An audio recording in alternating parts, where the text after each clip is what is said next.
Hello my fellow YouTubers, my fellow XXYs and my lassie XXYs as well, meaning there are XXYs who are female as well. But this is about Klinefelter syndrome. It's a book that I have had in my possession for maybe 6 years or so, like that. And it was the best book that explained what Klinefelter syndrome is and how it really affects children, boys basically, sons essentially. Okay? So here are some important facts to keep in mind. Klinefelter syndrome is not life-threatening. Klinefelter syndrome is manageable for families and individuals. And many boys, children and adults live very productive and successful lives with Klinefelter syndrome, and many don't as well.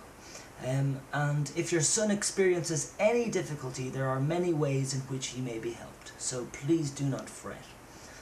It can help parents to talk over feelings and concerns with other parents who have had similar experiences, so again, maybe go to blogs.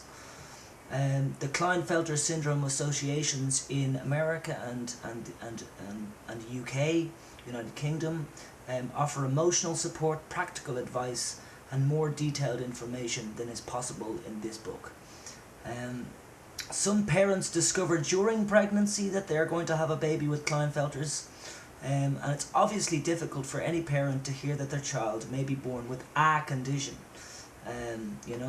so when given a prenatal diagnosis, it is a very personal decision as to what to do, and one that both parents need to make together. The Klinefelter Syndrome Association is available to provide support and information. They can put you in touch with parents who have been through similar experience. Alright? What is Klinefelter syndrome? A syndrome is a collection of symptoms or characteristics. The set of characteristics known as Klinefelter syndrome was first described by Dr. Harry Klinefelter in 1942 and is the result of a genetic condition, basically something you are born with which is present from the moment of conception. In 1959 it was shown that Klinefelter syndrome resulted from the presence of an extra X chromosome in males. Chromosomes are tiny structures which are present in every cell in every tissue of our body. They carry the information for all the characteristics that we inherit. Usually there are 23 pairs of chromosomes in each cell, making 46 altogether. One of each pair comes from the father and one from the mother. Chromosomes contain around 30,000 genes, which determine such characteristics as the colour of our eyes and hair. Two special chromosomes, the X and the Y, determine whether a person will be male, which is 46XY, or female, which is 46XX. Girls usually inherit two X chromosomes, one from each parent. Boys usually inherit an X chromosome from their mother and a Y chromosome from their father. In Klinefelter syndrome, the extra X chromosome is usually present in each cell of the body, making 47 chromosomes in all. Studies show that the extra X chromosome appears to have an approximately equal chance of coming from the mother or the father. The condition occurs by chance and the causes are not known. There is a slightly higher risk of Klinefelter syndrome occurring in boys born to older mothers, they say, but actually can't be proven. And they go on to say, but this only accounts for a minority of cases. Studies have shown that the incidence of the extra X chromosome may occur as often as 1 in 600 male births. Although it is the most common single chromosomal variation in the general population, it is thought that more than 2/3 of boys are not diagnosed. That is factual clarity, which is not good enough actually. We need more people to be monitored, check if they are XXY, so that we can help them so they don't have to be aggressive or tired all the time or lacking in concentration. There are a number of uncommon variations of Klinefelter syndrome which can result in the following chromosomal complements: 48XXXY, 49XXXXY, 48XXYY. So hello, people out there, XYs and XXs. You know, there's a lot of other types of people out there, and you know, your people who you work with, or the people you see on the street, and some people you see on the buses, and going shopping. These people easily could be these types of combinations of X's and Y's, don't you think? So you don't get freaked out. They're all around you. We're not aliens, so you know, don't worry.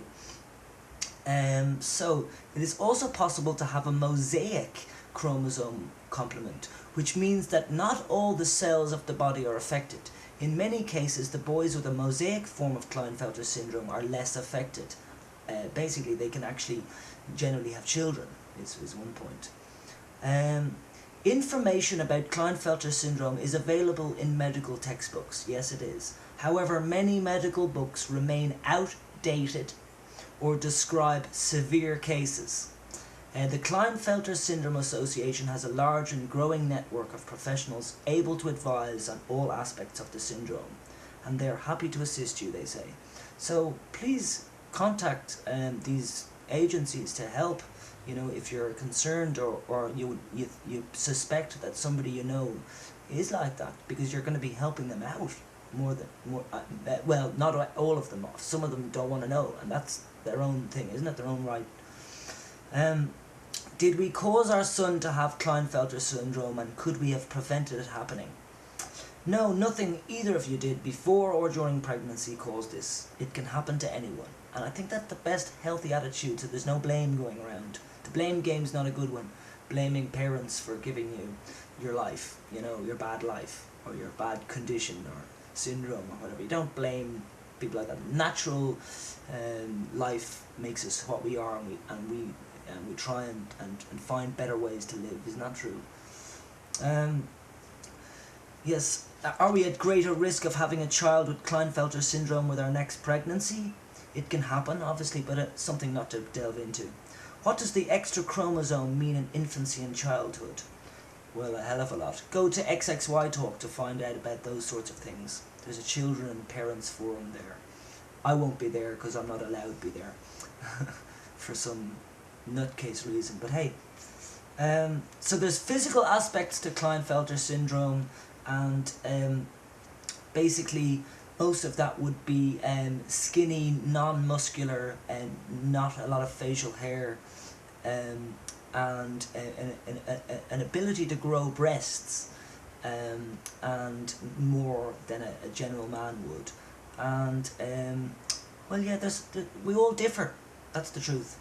Learning difficulties. There is a lot of learning difficulties among our community in many different areas. But with learning difficulties in the mainstream of what we're being taught, there are also obviously people who are learning other things in other areas. So, you know, we're intelligent and clever in our own right, in our own ways. Language and social development is also in there in this book. I'm not going to read this whole book. And let's see. Yeah, parents and teachers need to be aware when teaching new skills that they need to show patience and appreciation, that much repetition may be required in order for these boys to retain what has been learnt, and that tasks need to be broken down into much smaller steps than usual. And these problems are not unique to boys with Klinefelter syndrome. So if your son is experiencing difficulties at school, he should be assessed by an educational psychologist and may require a statement of special educational needs. So yeah, I'll continue this book a bit more in another video. I realise that this is a 9-minute video, but I think it's important to start giving stuff that's written down instead of giving you my opinions, give you maybe more factual stuff, and I'll do videos of my opinions, which I hope will turn out to be fact in the future.